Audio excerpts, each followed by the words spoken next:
Merci beaucoup à tous nos amis, que Dieu vous bénisse pour ce merveilleux travail que nous avons, que la gloire de Dieu puisse vous revenir. Nous sommes là dans la maison de l'Éternel et nous voulons écouter la parole de Dieu. Tu vas juste prendre ton bloc-notes, tu prends ta Bible, tu prends ton stylo parce que Dieu veut te dire des choses. Dieu veut te communiquer sa pensée. Dieu a des choses merveilleuses qu'il veut te transmettre en ce jour. Oui, bien-aimés, nous savons tous que la société dans laquelle nous nous trouvons est confrontée à une réalité aujourd'hui que nous appelons la virus, le corona, qui est en train de ravager, qui est en train de tuer sur son passage, qui est en train d'accomplir beaucoup de choses. Aujourd'hui, la science a montré même ses limites. La science n'avait pas une réponse directe par rapport à cette maladie. En rien de temps, cette maladie est allée du nord aussi, de l'ouest en l'ouest, sans que personne ne sache comment arrêter cette maladie. Cette maladie, bien-aimée, n'a pas amené seulement le virus, et a amené aussi le virus de la peur et de la terreur. Il n'y a pas seulement que le coronavirus qui tue, la peur et la terreur tuent aussi. Nous devons nous poser une question en tant qu'Église. Quelle est la réponse de Dieu par rapport à cette réalité que tu vis aujourd'hui?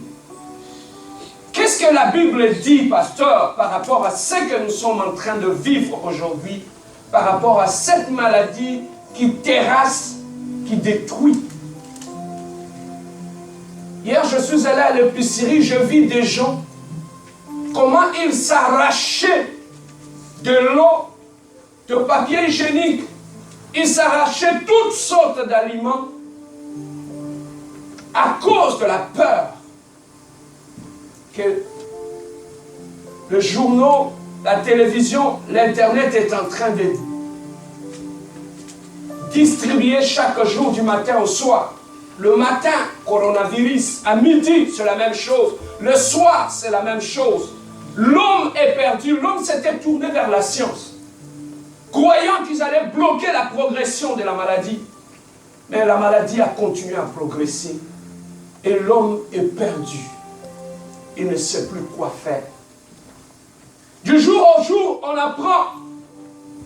Ce sont les vieillards qui meurent, qui partent comme ça, sans des fois même avoir le temps de dire au revoir à leurs enfants. Du jour au lendemain, cette maladie vient ravager des familles, effacer des gens dans la famille. Et on nous dit que parmi la source, ou parmi le dépôt où cette maladie réside, on nous dit souvent chez les enfants, parce que les enfants ne manifestent pas de symptômes, même s'ils ont cette maladie. Et ce sont les enfants qui passent de main en main qui propagent encore cette maladie. Sans signe, sans séquelles. Et les gens sont confondus et les gens sont perdus. Bien-aimé, avoir Dieu dans ta vie, tu ne connais pas l'importance ou l'avantage d'avoir connu Dieu dans ta vie. Hier, ça m'a permis encore de voir comment je lisais le désespoir dans la vie de gens. Comment ils, sous la terreur, ils étaient en train de faire des provisions, ne sachant pas par où la maladie va arriver. Comme si la provision pouvait les épargner pendant cette période. Ceux qui sont morts en Italie, des fois ils avaient des frigos remplis. Ils avaient des provisions dans leur maison. Mais ils sont partis. Quand la maladie a frappé, la provision n'a plus rien fait. Peut-être ils portaient aussi des masques. Mais ces masques-là n'ont pas donné une réponse exacte à cette maladie. Bien-aimé, lorsque tu regardes la société actuellement, tu sens qu'ils sont désespérés. Tu sens qu'ils ont la peur. Tu sens, bien-aimé, qu'ils n'ont plus d'espoir. Mais pourquoi, bien-aimé, tous ces gens se tairaient? Sachant que la science est là. Les hôpitaux sont là. Le médecin bien formé sont là. Même les médecins ont montré leurs limites. Maintenant, à qui devons-nous nous tourner? La réponse se trouve dans la Bible. Avant que je n'aille dans le vif de ma prédication, j'aimerais qu'on aille chercher la réponse dans la Bible. Psaume, chapitre 91.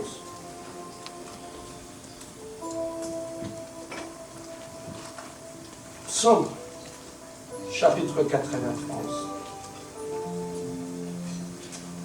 Nous allons tous le lire d'un commun accord pour essayer de comprendre la pensée de Dieu au travers de cette maladie.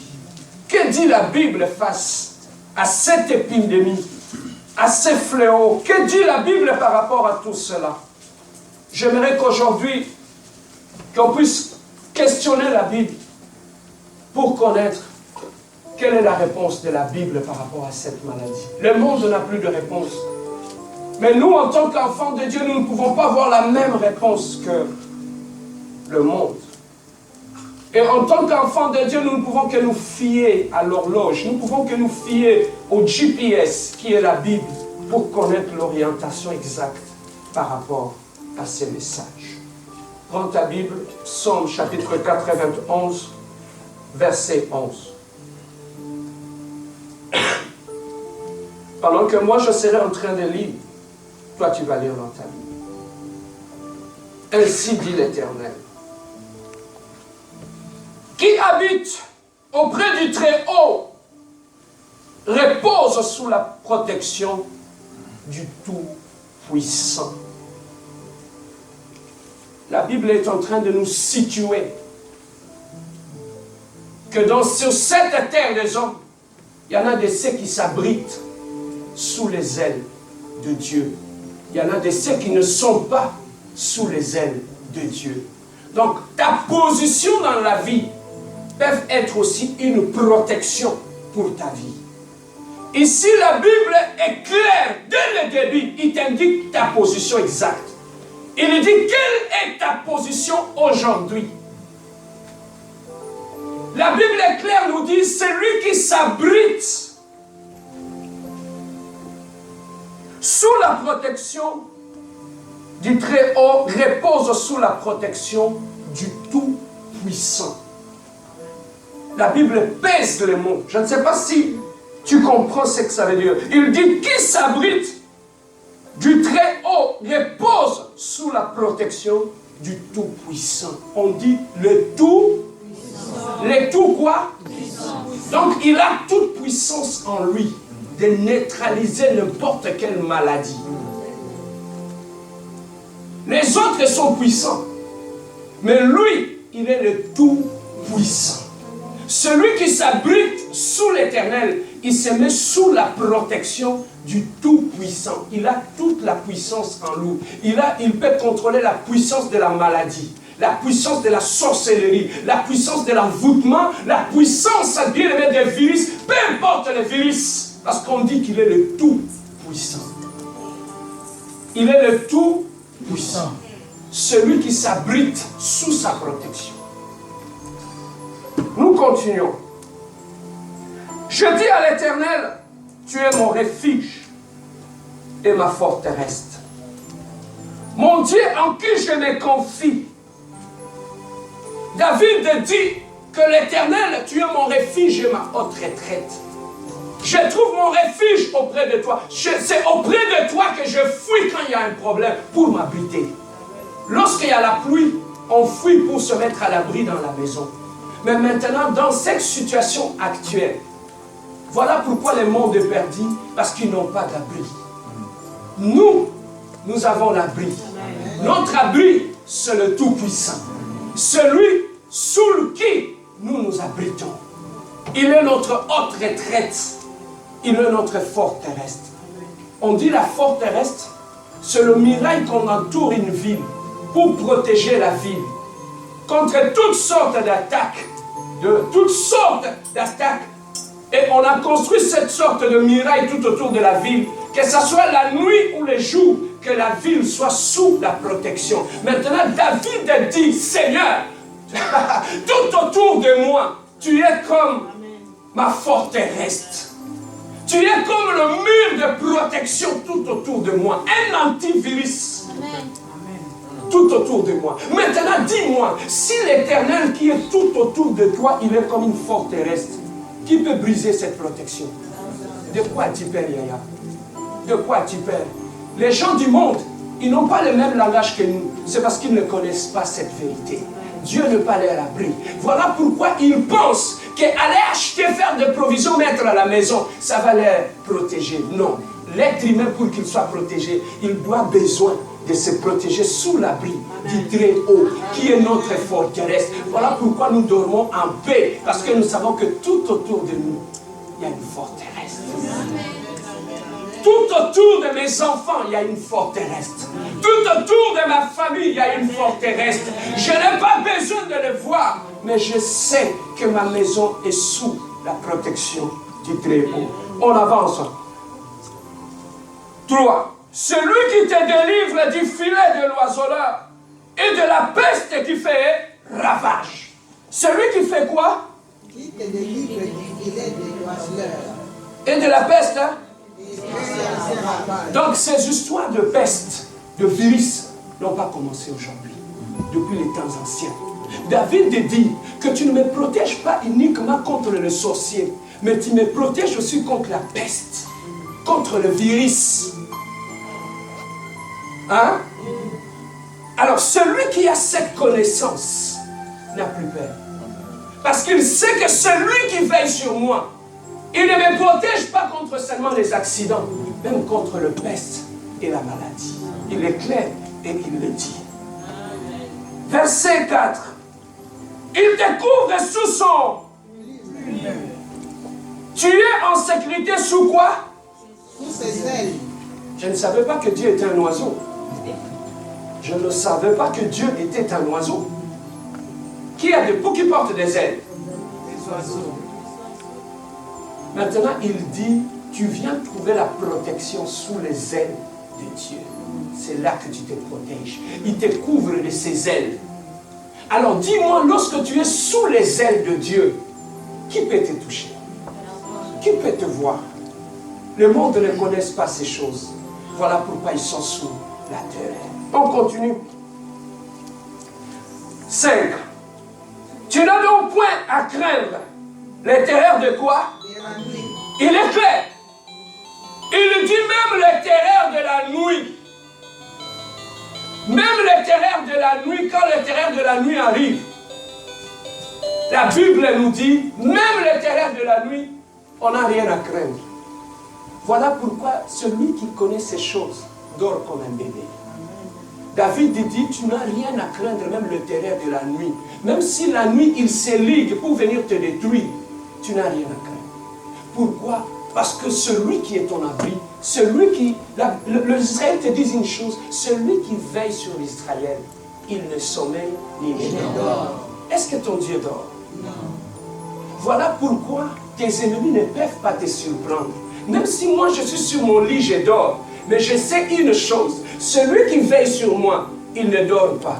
Je peux être fatigué, il ne se fatigue pas. Je peux fermer, mais lui, il ne ferme jamais les yeux. Ils peuvent dire, on va l'attendre. Tu sais, la nuit, quand il dort, quand il est vraiment entre le main de Morphée, là, quand il s'endort, c'est là qu'on va l'attaquer. Mais ils seront surpris quand ils vont venir dans ta chambre, ils vont trouver qu'il y a quelqu'un qui est debout.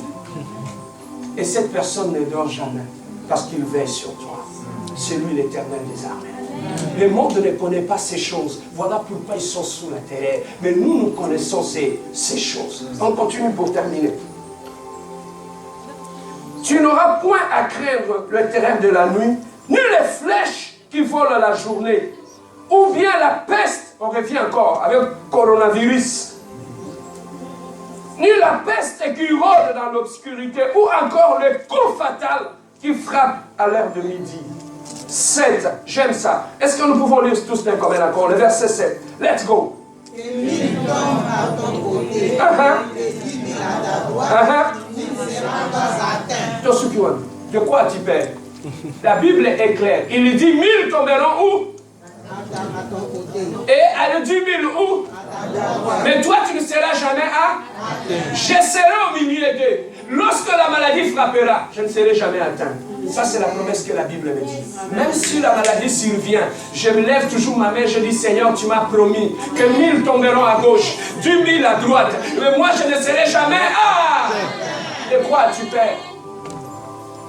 Ce genre de messages, tu ne vas pas les écouter dans l'information là-bas.